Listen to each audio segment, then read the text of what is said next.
When men are bold about their faith, or bold about their fidelity, or bold about their loyalty, that makes a deep impression on their peers.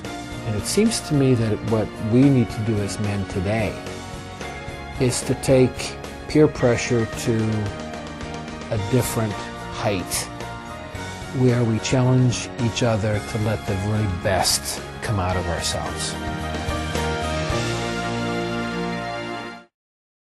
The more that our society becomes secular and becomes focused on goals and climbing up the ladder and having a fancy car and a big house and a generous checkbook, or the more that society focuses on do what you want to do and don't worry about the consequences, I think that's leading people into a desert in which I think people recognize that there is a God and that they need God. Don't run away.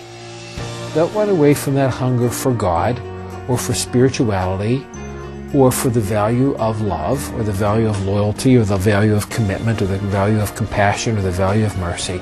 Don't run away from it.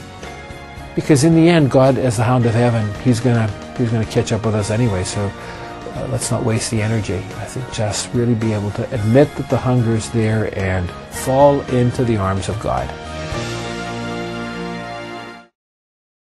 where we challenge each other to let the really best come out of ourselves. That we are not afraid to admit that we can sometimes be afraid. That we see how important it is for us to acknowledge that there is a God and that we need Him.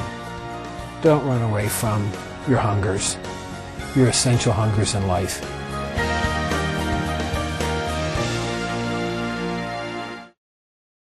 What I find to be so exciting today is that men seem to be a lot more willing to come together to talk about spiritual things, to talk about God, to talk about their faith, to talk about their lives, but within the context of faith.